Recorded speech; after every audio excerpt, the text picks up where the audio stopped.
overwhelmed, your brain just stops working and seems like it's filled with garbage. Overwhelmed is a state that you want to get rid of. Since it's a state of pressure and helplessness, you just feel that you can't get anything done. It just freezes the brain. So, in a way, it affects your well-being and your ability to get things done.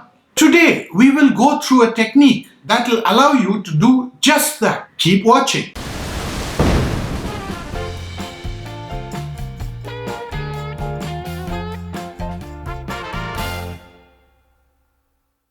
Hi, I'm Murali. Let's look at the state of being overwhelmed. Imagine the teapot is filled with all the tasks that you need to do. The cup is the brain.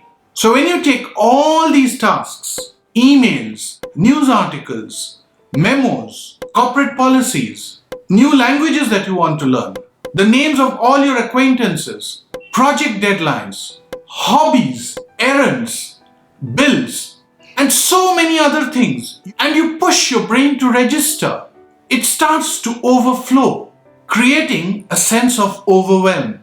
Instead of keeping all the information in a teapot, you can traditionally keep this in your to-do list and then move it to your calendar as you start to think about executing the tasks, just like you would move the tea from the teapot to the cups. That technique is simply what we call as time boxing. What happens that instead of a teapot, the number of tasks are large enough to fill up a bucket or even a barrel. Then you would need countless glasses to fill. You start to expand the time you work and you start to create an insane work schedule that you simply can't keep up with.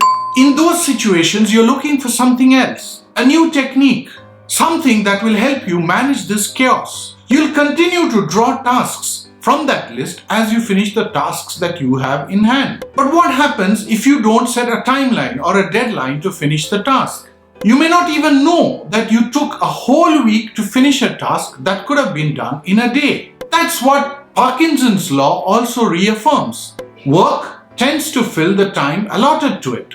The first thing to do is to know how much time a task will actually take. So how do you do that? Quite simple actually. You just measure it the first time you did it and reduce 10% for the second time because you already know how to do it. Well, all of this has been made simpler for me when I use a tool called Toggle. I just record my time by pressing the start button and then I give it a brief description. I press the stop button when I've finished. If you don't do it, you tend to be overly optimistic, and this has been proven many times in the past. When the time comes, you tend to overpromise. If you keep your tasks small, your measurements will be reasonably accurate, and when the time comes to execute them a second time, you will not have a problem. That task or group of tasks that you want to accomplish could be part of a project at office, could be a software implementation. You may want to write a book. Pick up a new language, create something, pursue a hobby, take up a second job, take time out to keep your finances straight. Or it could be something very personal to you. The principles of time boxing have been borrowed from a method called Agile in software engineering. In this regard, you need to be aware of Pareto's principle here. It says that 80% of the impact can be generated by focusing on 20% of the problems. When a task is broken down from large chunks into smaller pieces, it's called a sprint. When you successfully allot time on your calendar to subtasks of a sprint, it's called time boxing. Once it's in your calendar, for a specific period of time, it just allows you to focus on the subtask and not worry about others. They could be scheduled at different times in your calendar. That way, you know exactly what to do at a specific point in time. That's a neat way of getting rid of procrastination. You're in better control of your day and you don't need to take any unscheduled time off. Just be aware that you need to finish your tasks allotted by the end of the day. Keep your Toggle software on for interruptions as well, so that you can assess how much time went into that interruption. Later on, you can assess what should you have been doing during those situations and whether that time was used wisely or not.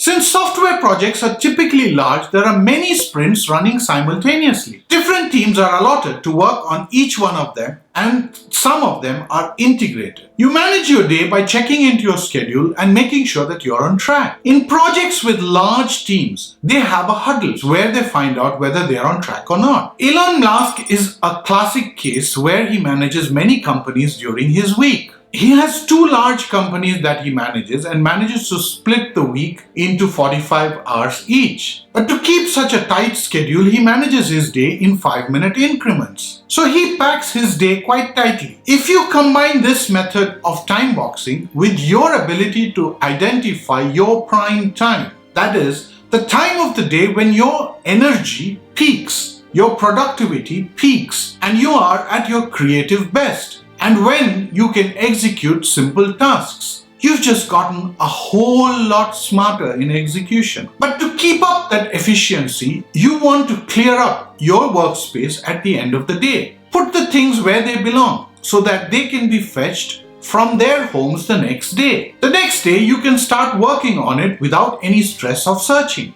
You also need to look at your task list at the end of the day. Reallot items that are set for the next best date and accomplish it on those days. Sometimes people refer to time boxing as time blocking. There's another powerful thing that you need to understand, and that's the power of taking breaks at work.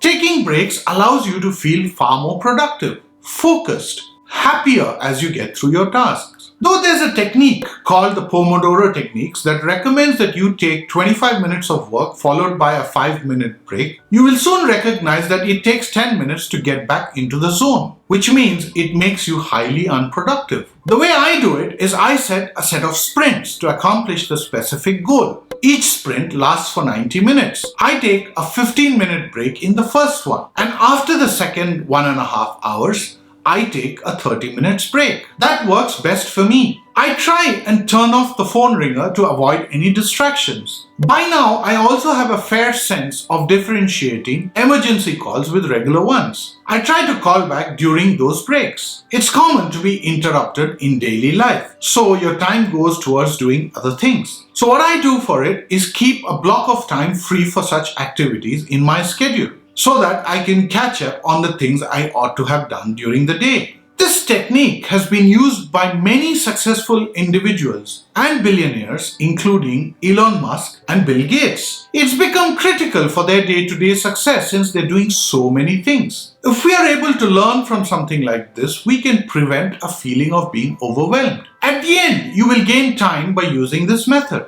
And you could use that extra time towards making more money or spending more time towards your family. Thank you so much for watching this video. It's due to supporters like you that this channel exists. Please subscribe to the channel by hitting the subscribe button and the bell icon. I post every week. On the screen, you'll find links to my other videos. Do take a look. See you guys in another video soon. Bye bye.